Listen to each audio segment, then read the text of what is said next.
yo quiero reconocer mis colegas que trabajaron conmigo en 2009 y 2010, cuando hemos escrito una propuesta junto con la Fundación Gates, la Fundación Slim, Comisca, el Instituto Nacional de Salud Pública de México y muchas colegas que están acá sentados. Es realmente único poder acompañar a una iniciativa por un tiempo tan largo. Son 15 años desde la concepción hasta la realidad, y realmente es por el trabajo de los gobiernos, las ONGs, toda la comunidad que han venido a acompañarnos acá. Entonces, muchas gracias. Qué orgullo.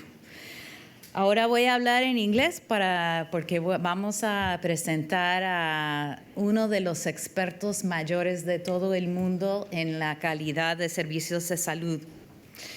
Yo creo que today we're not just reflecting on the progress that we've achieved here, but how we can deepen that impact for the future. Because we're not done. There are huge challenges that remain. We have high levels of avoidable hospitalization. We have high levels of risk factors. There's still enormous inequity across population groups. We still have high levels of adolescent pregnancy in our region, and not just in Central America. It's all of our regions. So today is about taking lessons from this experience and asking, how can we improve people's health even more? As you heard our president, our new IDB strategy is about impact and scale. But achieving impact and scale is about creating whole health systems that can continually improve the quality and coverage of both prevention and curative services, and that consistently translate the provision of services into lives saved and illness averted. And not just for selected municipalities or health outcomes, but really for entire countries. That's the kind of impact that will withstand time, funding shifts, and evolving challenges. Local capacity, resilient frameworks. We saw so many of the aspects of success of this initiative in the fabulous video. So as we think about the future, we also have to note, as the last panel described, that collaboration is key. So impact at scale requires coordinated cross-sector partnerships that combine starting the strengths of governments. I think, if you look across the global health landscape, oftentimes government is a partner, but they're not in charge. Governments must be in charge. They're the ones that have been democratically elected. They're the ones serving their populations. So the fact that this initiative worked directly with governments, but then brought the strength of philanthropies, private sector partners, non-governmental organizations, and communities to bear was like superpowering this initiative to success. So how do we make this impact last? What are the essential elements to maintain momentum, build resilience? How can we know that what we did today matters for tomorrow? So we're going to put this all together, and we're accompanied by someone who knows, someone who's worked at enormous scale as the former administrator of the Centers for Medicare and Medicaid Services. Those are the health insurers in the United States of America. Medicaid is for the most poor. Medicare is for people over 65 years old. And who's also the president emeritus of the Institute for Healthcare Improvement, which has worked on quality of care around the world.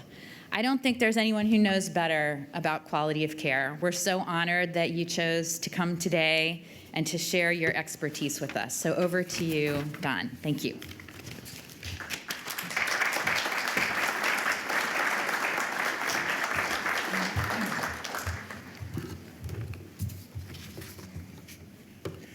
Well, thank you so much, Amanda.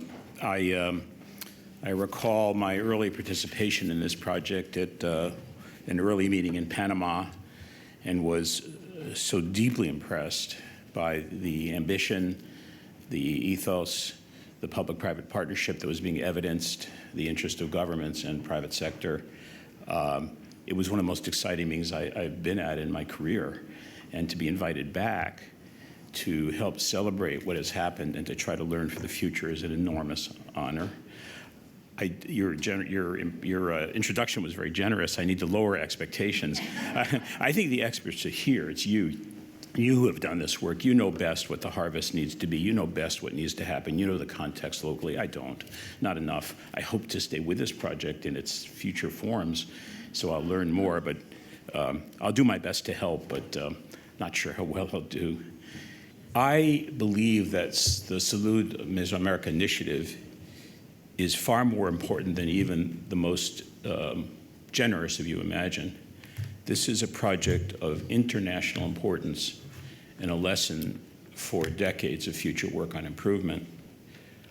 It is probably one of the most ambitious multinational healthcare improvements project in history.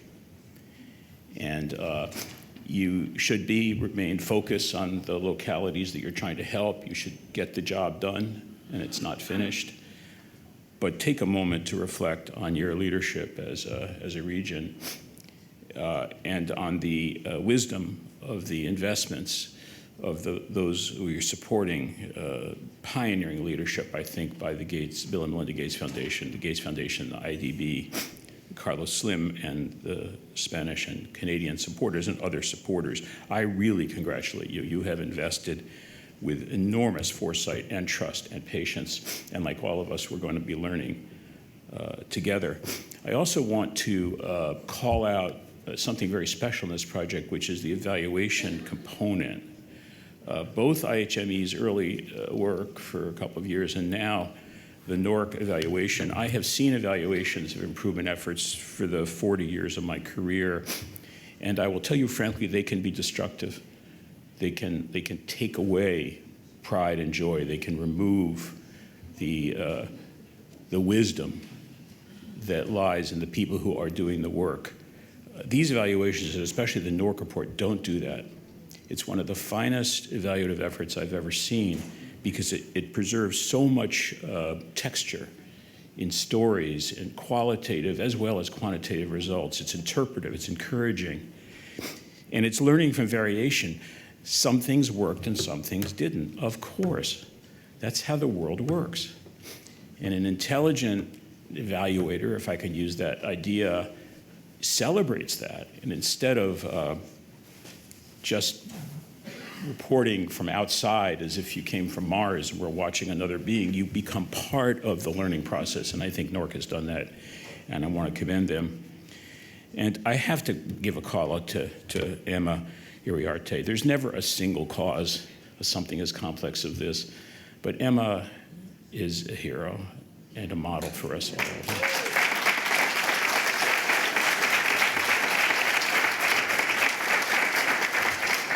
Leadership, learning, sophistication, explanation, support, encouragement, and a smile. Emma, you bring joy to us. Now, after a decade and a half of this work, I want to take stock. I've been asked to speak about spread and sustainability, and spoiler alert, I don't know. I'm really not sure.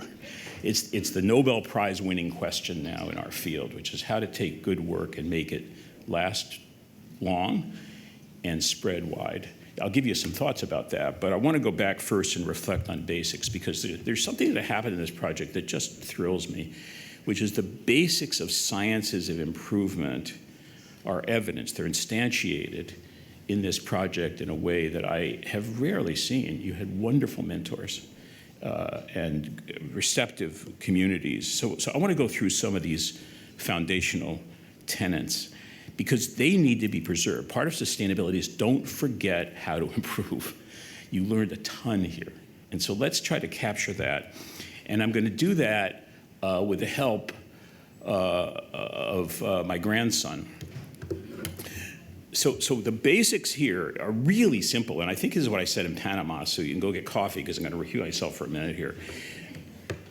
When you think about making something complicated better, especially a complex nonlinear environment like we human beings work in, and is manifest in Chiapas or Nicaragua, there are only two approaches to getting better that I know. It all comes down to this. Approach number one is try harder. Just dig in. I know you're tired, but get more tired. work hard and work harder if you think you're working hard. You're not doing enough is the underlying message. Those who would have that happen achieve this mainly by yelling louder. Work harder, you're not doing enough. Now that takes many, many forms. It takes forms of blunt and disrespectful incentives. Instead of respecting that the people are trying as hard as they can, but they're in a system that can't support them, you just tell the people they have to do better, and you pay the ones that succeed more and those don't less. It's the use of measurement. Now, everyone's spoken with good wisdom about measurement. I'm going to come back to that. Measurement is important, but measurement misused is destructive of human spirit, of teamwork, of learning, of joy. Try harder is the hegemonic plan. It's the plan most widely used, and it doesn't work. It doesn't work. Of course there are people who are sliding by. Of course there are miscreants, criminals. There are people who are distracted by other things and can't do the work. But the basic idea behind improvement is, I think, trust the people. Most are like you. They're doing the best they can. And your job in a collective like this or a leadership system is to make it possible for normal, good people to do even better by finding themselves in a context which supports them to do better. And that leads to the only other approach I know, which is to learn. We have this phrase in the Institute for Healthcare Improvement, I'm sure you've heard it, every system is perfectly designed to achieve the results it gets.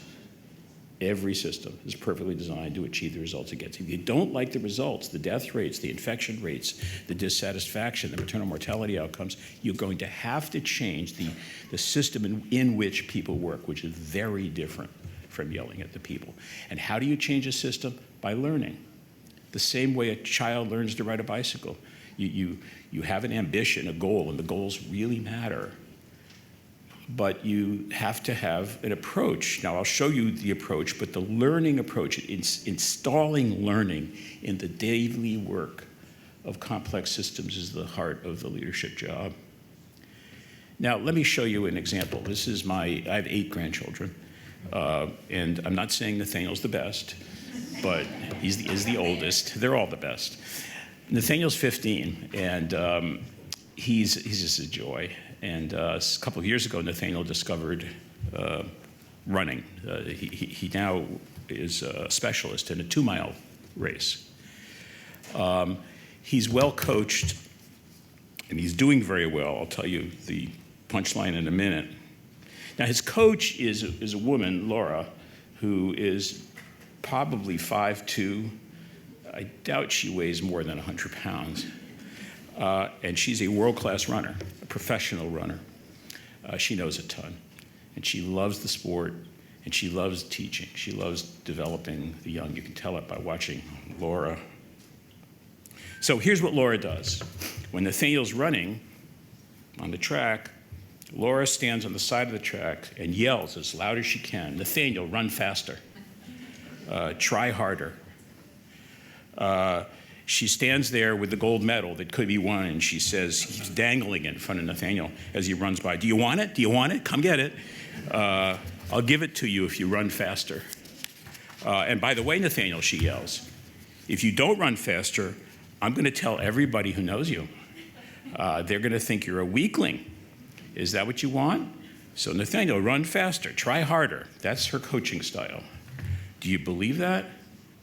Absolutely not. That's not what the support of improvement. She has a partner, Nathaniel. He wants to do better, but simply exhorting him to do better, or even measuring, like she has a stopwatch and she could yell out the numbers, does that cause improvement? No. Nathaniel is getting better every race. But the underlying method, sure, it used measurements, there's stopwatches, and sure, it uses ambition. He really would love to win. But what the coach is doing is much more subtle. Every race is reviewed, videotaped. Every lap is reviewed. I see her pull Nathaniel aside during training, and she reviews every element of what's going on, not for reward, not for punishment, but for understanding. If you position yourself here as you're passing someone, it'll go a little easier. Attention to details is phenomenal, far beyond the race. It's the details of the context and conditioning. Nathaniel is in London today, he's on vacation with his family, and I heard Laura 2 days ago talk about how Nathaniel was going to handle London. Could he take a day off? Would that work or not? If he runs, there are no hills in London. How should he? And today, together, they crafted the London episode of Nathaniel's race. Investing in specific training techniques. I asked Nathaniel to describe the calisthenics he's using, and he must have shown me 5 or 6 routines, each very different from the other, and he knew the purpose of each. That this routine will help me get better in this particular phase of my running.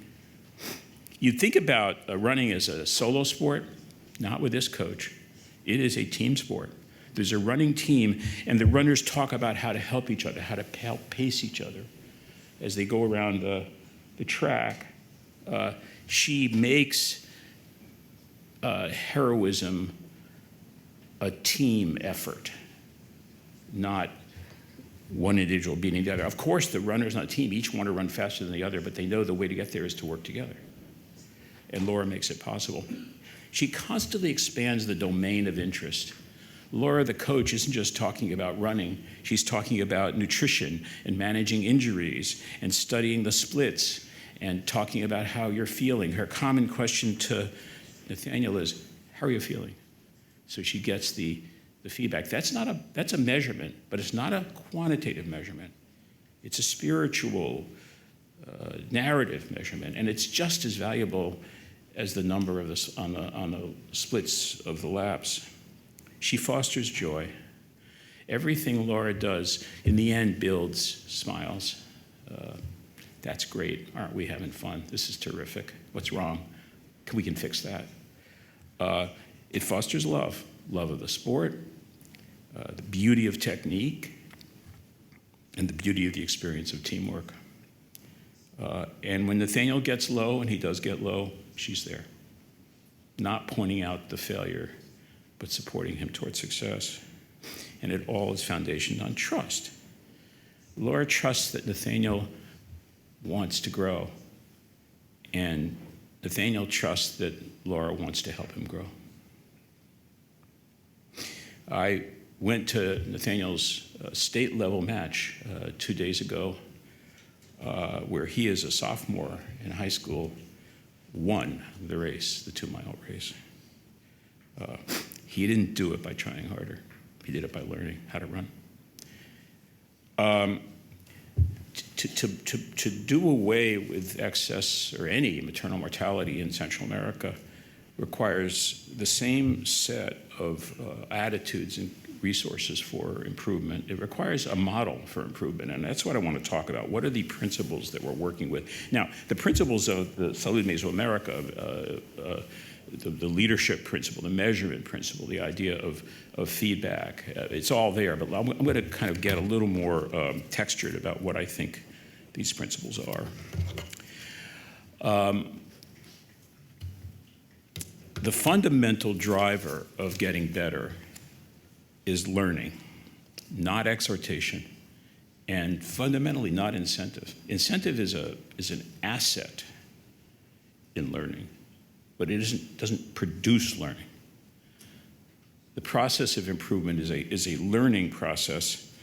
Complex human endeavors get better when they learn and then act on what they learn, which is not automatic. We don't, in our daily lives, and certainly not our daily lives when you're struggling to get through the day in a community hospital, it doesn't automatically contain the platform for learning. It contains a platform for just trying to get through.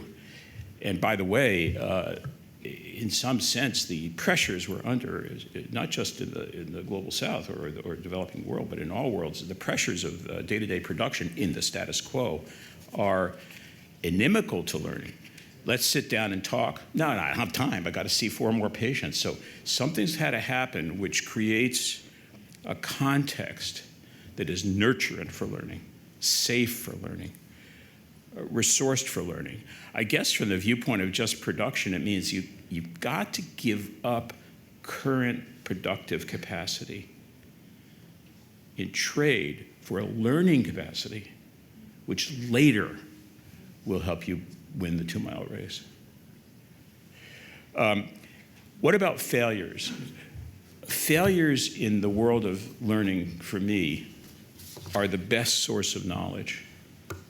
They're not an occasion for punishment. They're not an occasion for reducing your pay or for putting an incident report in your file. They're an opening for inquiry. And the leadership system, which says, you failed, great, let's study it. What did we just learn? You're now an expert, is a completely different environment from the try harder environment. And you could study the work of Popper and others in epistemology, the philosophy of science. If you repeat the same successful experiment 100 times, you haven't learned a thing. It's when the experiment fails that you have the opportunity to learn something new. The variation among sites in the Salud Mesoamerica project is an example of that, because it's great if maternal mortality falls in one site, but why didn't it fall in the other one? Isn't that interesting? And the opening of the door to that, instead of feeling resisted or criticized, is it's a choice you make. The results-based financing method is double-edged. If you're not careful with it, it could chill the curiosity because people want the money. On the other hand, if it's, I would say, learning-based finance, that is, understanding how to move resources so that we can do the inquiry, then you got it. Intentional changes you insert, reflected upon, are the best routes for learning. We have models for doing this, and they all take advantage of what W. Edwards Deming called knowledge of system, widening the aperture. Just like Laura talks to Nathaniel about his diet and nutrition, what's the wider causal system that we're in? Now, all of you in global health know that already. You're always, I just love what that community does, widening the aperture on what we might want to work on.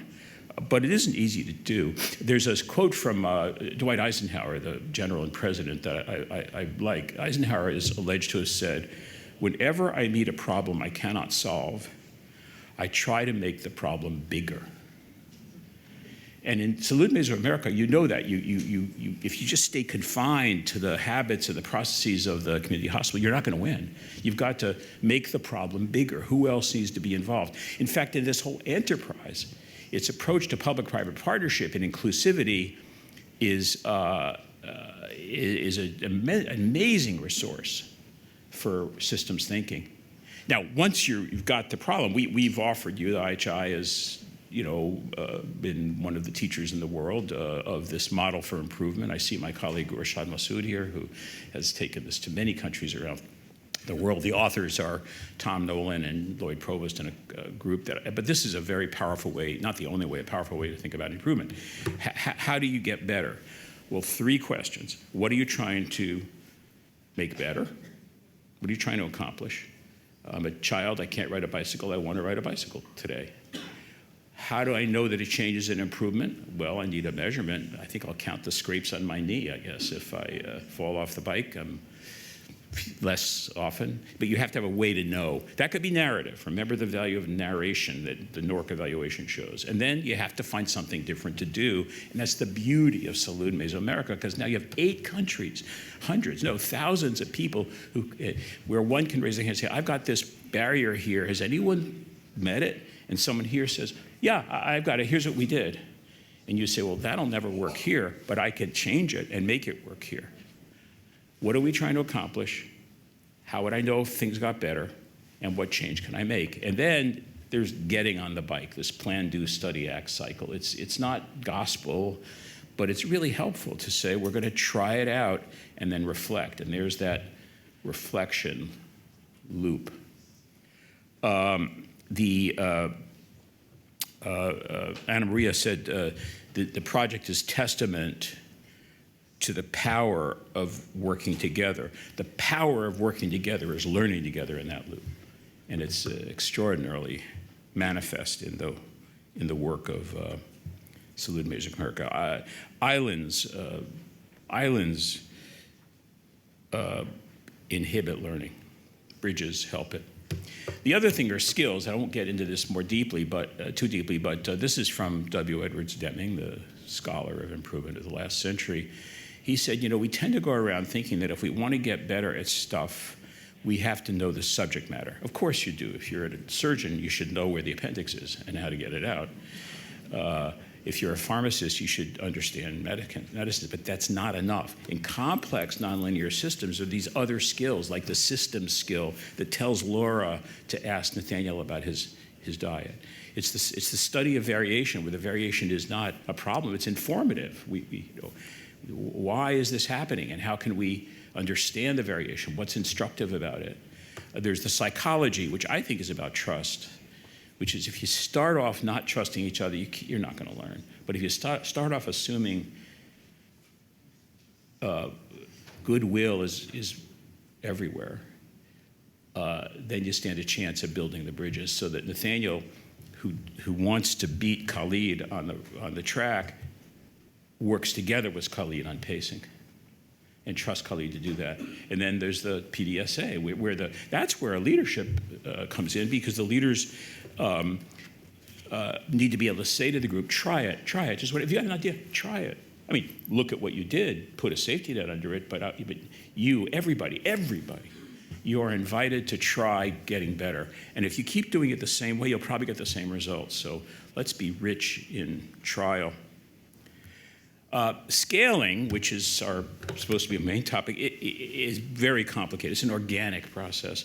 I meet leaders all the time who say, well, it worked here, let's just install it here like it was a toaster. No. The same learning process, it'd be like saying, Nathaniel just won the 2 mile, so George, go do what Nathaniel did. That's not going to work. George has to engage in a learning process locally. So many times in the speakers before me, you've talked about valuing local knowledge. That's what it's about. It never works the same way. And so you need to equip the local environments to use their knowledge and their wisdom to adapt good ideas in the ways they can help. That means partnerships are helpful, and the relationships are much more important than transactions. You're not going to be able to write contracts for scaling. It isn't going to work. But you can build relationships for scaling that move knowledge around. And by the way, in those relationships, the best teachers are peers teaching peers. So go ahead and write your glossy report and print 1,000 copies and mail it out so it can be put on shelves. No. Arrange for people to get together and have Emma invite them, because she knows intuitively that it's when we meet each other, we sit together, we eat together, we scratch our heads together. That's where the scaling happens. Now back to metrics. Numbers are very important. Metrics can help. I don't personally ever believe that if you can't measure it, you can't manage it. That's not true. I have a marriage about to be in our 50th year. It's gotten better every year. I've never given my wife a questionnaire or scored anything. We talk. Sometimes we yell. But there's narration, there's exchange. So it's kind of like, yes, measure, but measure's only a shadow of what you really want. Keep that in mind. That's what I love about the NORC evaluation. It measures beautifully, but it also tells stories. We've talked about local engagement. It's absolutely key. It's a long-term asset. That's relationship building. And Roberto, several times in his comments, talked about that idea of the locality having the knowledge. That's true. And your relationship as a leader is to enable the locality to use its knowledge. Reflection, that PDSA, Plan, Do, Study Act, it's not automatic. It's not funded. It's not supported unless the leaders support it and say, if we don't spend time looking at what we're doing and trusting each other with the stories to help each other, we're not going to make and so when you talk about sustainability and spread, my somewhat off-the-mark answer is invest in reflection. Get people together to think together, and then you've begun the process of sustainability and spread. And always, always, always, you can learn more together than separately if trust and transparency abound. Now, that's no list from any book I've read. It's just sort of lessons learned, but you're all already behaving that way. And the approach to sustainability and scale, I say, to me, has two levels, just to be clear, and I'm almost done. One is it's sustaining the change that works. If there's an innovation that helps the anticipatory innovation around seeing women in the clinic, I think, Emma, you were describing that. It's great. Now, you have to interrogate the ambient system to see, could it tolerate that? Could it hold that innovation and support it? So there's sustainability and support for innovation, but more important is sustainability and support for a learning organization culture, where everything I just said, curiosity, dialogue, relationship, trials and errors, trials and failures are present. So if you're a leader, bring learning to the center of what you lead. Key question, can governments do this? It's hard. I worked in government. I ran the largest agency in the federal government in the United States for a while. But yes, I was able to take this thoughts that I'm sharing with you to the staff. The staff loved it. They bought it. They were so inspired because what they were doing was so important, and now they had a way to make it better. At the more senior levels in the White House and Congress, tough.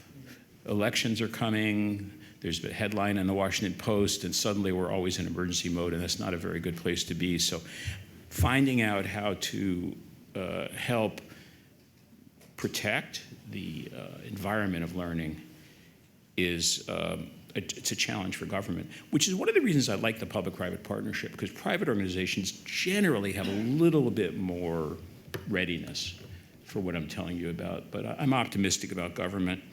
And the synchrony, the idea that public and private are doing this together with the same vision, it's a tremendous asset. So congratulations on what you've done. It's a really important project. I know it can have a robust and important future, not just for Mesoamerica, but for the world. Thank you.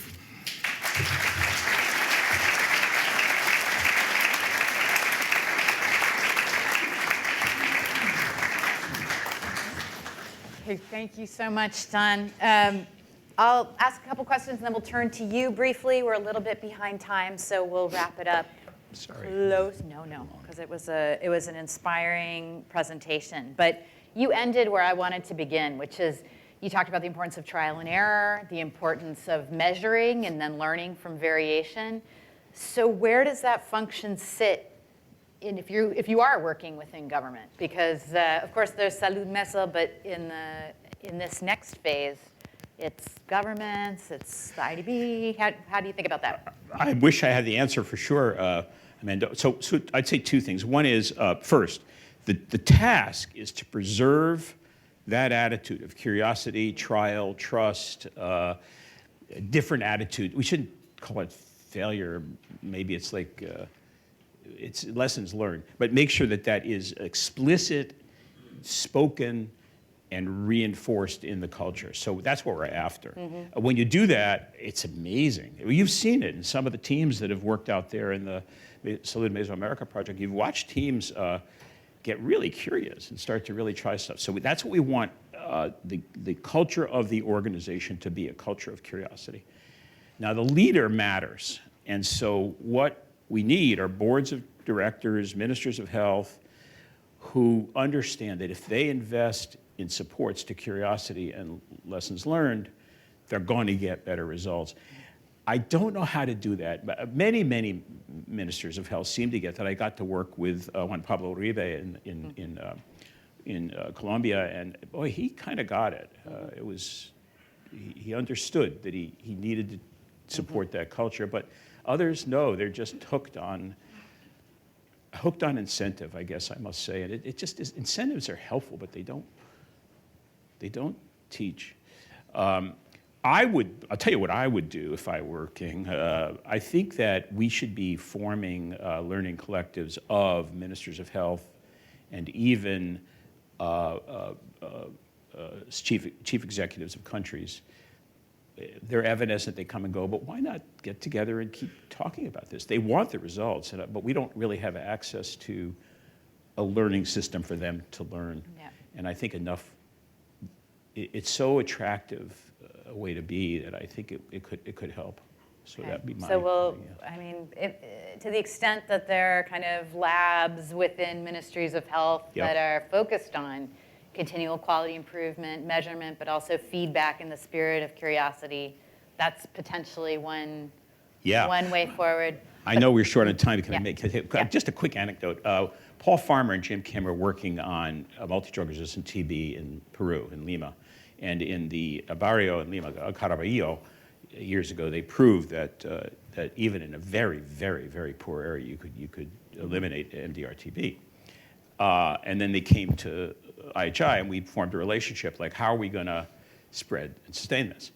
So the Ministry of Health was terrific, and TB Center, and what they did was say, well, okay, there are 41 sections of Lima. Let's develop a learning system where we would have a leader of the TB effort in that area, and then they'd all be a collective, and they'd work, a collaborative work. And it was a lot like Salud Mesoamerica. And it was cooking along fine, except we kept hearing from the 41 teams that they were running into barriers. I don't remember the exact barriers. One was that the statutory algorithm for MDR-TB management was incorrect. And so in order to do it right, you had to break the law. Another was supply chain. They needed protected hoods to work on bacteriology, but they didn't have the hoods at the local level, and they couldn't fix that. There were 5 or 6 of these barriers. So we went to the Ministry of Health, and we said, you got 41 teams. We need Team 42. Team 42 is the ministry level team that listens to the needs that are coming up from the collaborators, and you fix it using improvement methods. And it worked for a while until the minister left. And when turnover happened, the thing stopped. But yeah, I think it's possible. Exactly. Team 42. I like that idea. So, I mean, you've mentioned be careful with results. With measurement. With measurement of results. Of course, as a bunch of economists that sit here in a bank, we think incentives are always present. It's not that we can create them, we can adjust them, but they're always there. And of course, it's a mix. And I think what's interesting about Salud Meso is it was both, right? It was it looked at the payment system, the way that municipalities were being reimbursed. It looked at teams, not just individual providers. Right. And then it set up these other systems alongside. I mean, how were we careful enough thinking about that? What would you sort of take home from that mix of efforts? I don't know if you were careful enough. I have enough respect for IDB and what went on that say, well, probably you did do the right thing. But I'm always nervous. Let's assume that the people out there that we're trying to help actually would like to do better, that they're just about as good as we are. And then you show up and say, well, we'll pay you more if you get this result. Yes, I understand the economist's point of view. I'm not an economist. I think you have to be careful with that vocabulary. The other thing is, if you, obviously, this is clear, and I'm sure you had a way to deal with this, if you carry that to the extreme, then you are guaranteed to take resources away from the people who need them the most, because the ones that are failing are the ones that need the most slack to get off the failure track and back into success. So this is delicate surgery. It's not a sledgehammer. It looks, given the results that NORCA is reporting, that it did fine, that what the measurements I think did here, even the results-based financing, were clarified goals. Because that's the glue. The glue to help us in disparate roles come together is that we want to climb the same mountain. We want to accomplish the same thing. So any signals that get really clear are recruiting signals, saying, okay, bring it. Let's get this done. I love what you said, Amanda, about teams, not individuals. We got to get off this kick that somehow if enough individuals tried hard enough, it would work. No. Frankly, if enough individuals tried hard enough, no system would work, because everyone would sub-optimize what they're doing instead of stopping and saying, how can I help you? I just have seen measurement misused too much not to be cautious. So I'm not saying don't measure, of course not. Nathaniel needs that stopwatch. I'm saying just be really careful. The other thing I'd say is ask the people. Go to the people and say, are we hassling you? Is this helpful or hurting? Are we missing something? And if you create a safe enough space, they might tell you, and then listen to what they say. One little project I'll recommend to Salud Mesoamerica, which sounds a little off-center, that was very interesting to me, was we called it the Stupid Rules Project, which is, it turned out, with a lot of measurements, reporting.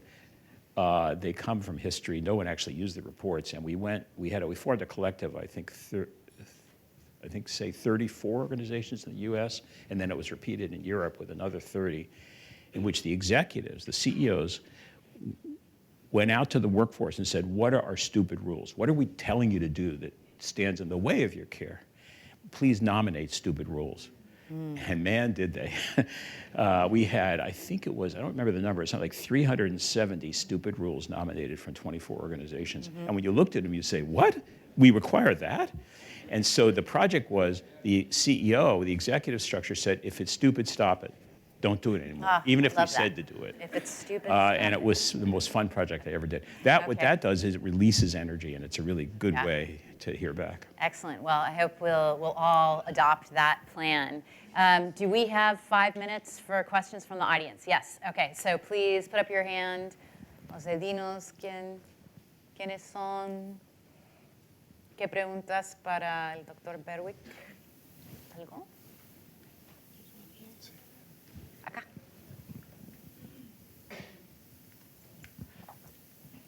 Buenos días, doctora Yelki Gil, Ministerio de Salud de Panamá, un gusto.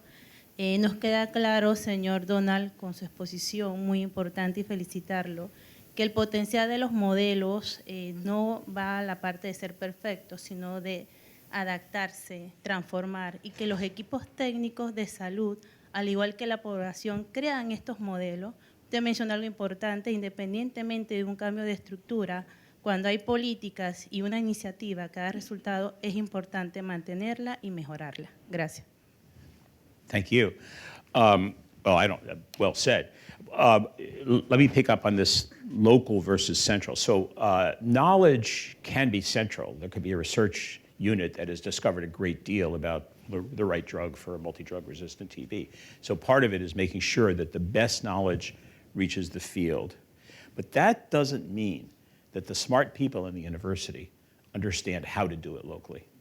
And when the manual gets too detailed, when the policy environment and the rules, you can make a lot of mistakes. So that's why the learning capacity that I'm talking about needs to be developed in the locality to adapt to, not just to rubber stamp, I don't know how that translates to Spanish, but to adapt locally. And that means the leader has to be very tolerant, very encouraging of local adaptation. Instead of saying, did you read the manual? That's not how we do it. The leader says, that's interesting. You're learning something about how to do this locally. So it's a duet, some central knowledge and a ton of local adaptive capacity and permission. Does that answer your question? Yeah. I think, the other thing is we fight the war with the army we have, right? And then the structures that we have. And I think that's another kind of lesson learned from this, that each of these health systems, in the public sector, we all have lots of rules and regulations to follow, accountability requirements. So it's sort of moving ahead in the space that we have. But go ahead.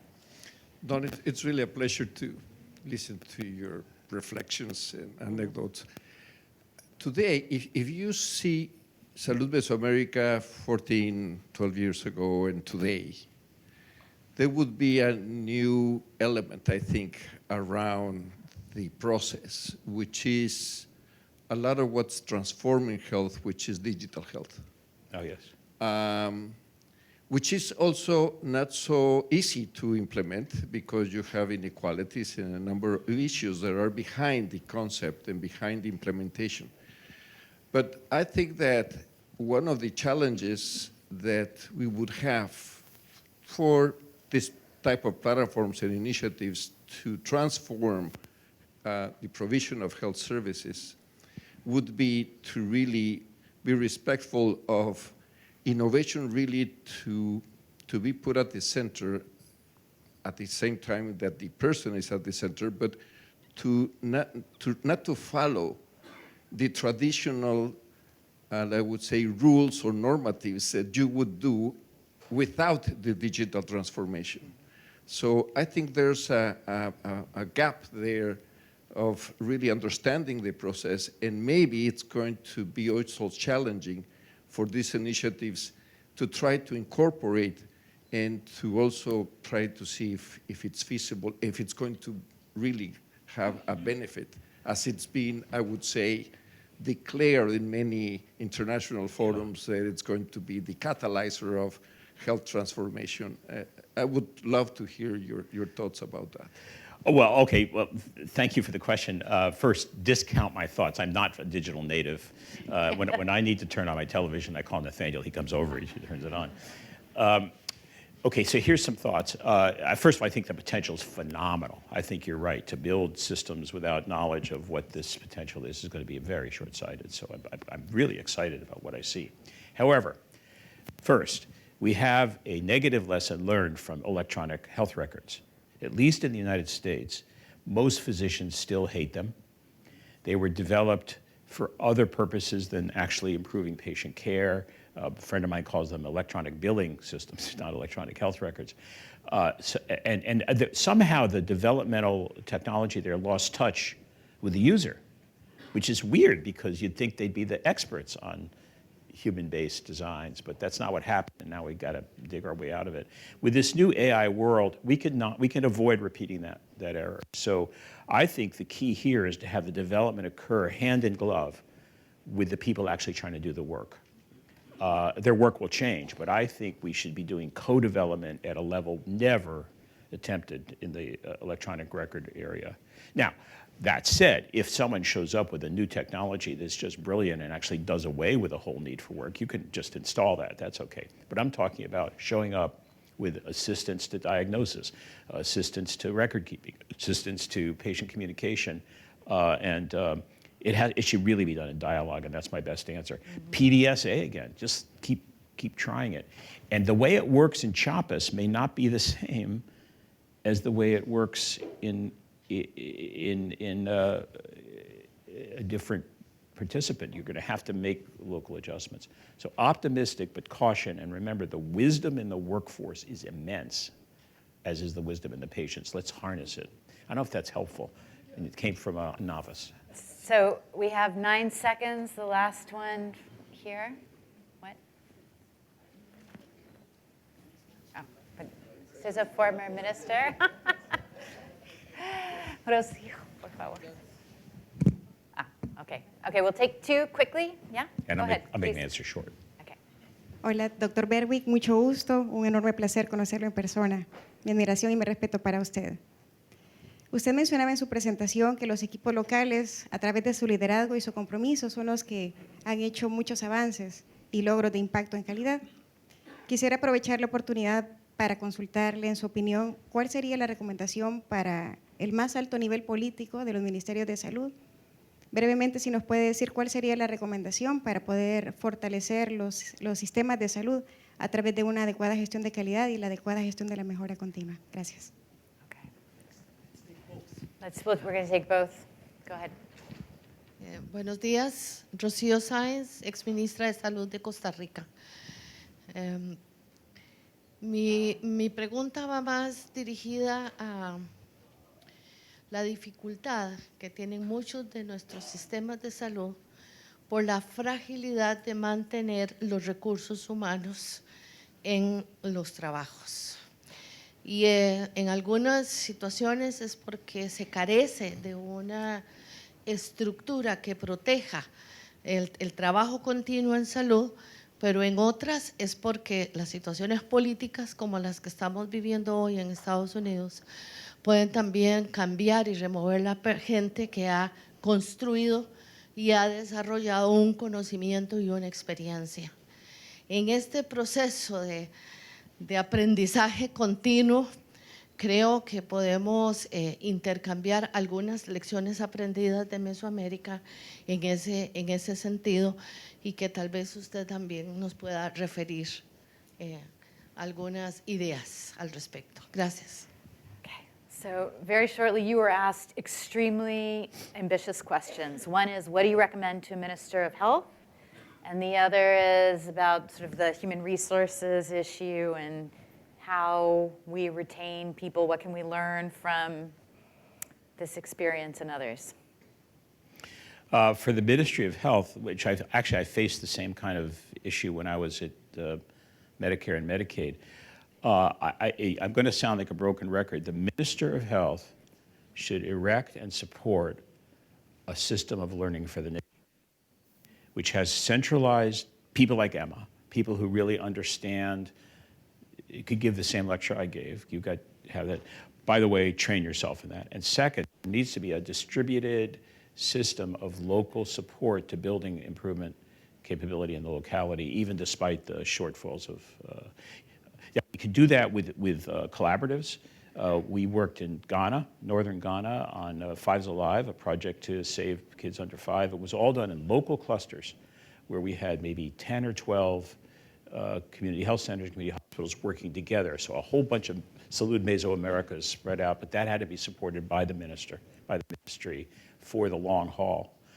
So it's my best answer. My master's in Washington didn't like that answer. It doesn't get results fast enough, but you know. But that I take seriously what I'm saying about learning. If you just slam the table, you're going to leave with the same results you came in with. But if you say we can do this better together, and I want to support learning. With the workforce, first, I don't want to be naive. When we're as cut to the bone as we are in some workforces, you just have to have more people.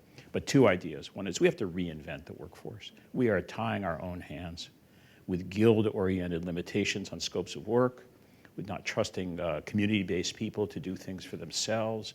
So I think there's a whole project to do here on the new workforce, which really capitalizes on the abundant knowledge that families, localities, carers, community health workers have. I think we could do it. We have to give up old assumptions about who gets to do what. I worked in KwaZulu-Natal on HIV/AIDS care. It was when we liberated the pharmacists to actually initiate and carry out that care that we broke through. Mm-hmm. Not just the doctor, not just the nurse, the pharmacist wanted to do it. Yeah. So that's one answer. Second is my somewhat glib comment about waste reduction. We are asking our workforces to do so much that adds no value to anybody. It's just compliance with reports and rules and paperwork and time use. Stop it. You know, just say if it's stupid, you may stop it because you don't have the time to let me waste your time. Yeah. And I think that would be a great project. I'd love to be. That's a good place to end. If it's stupid, stop it. Okay. Thank you.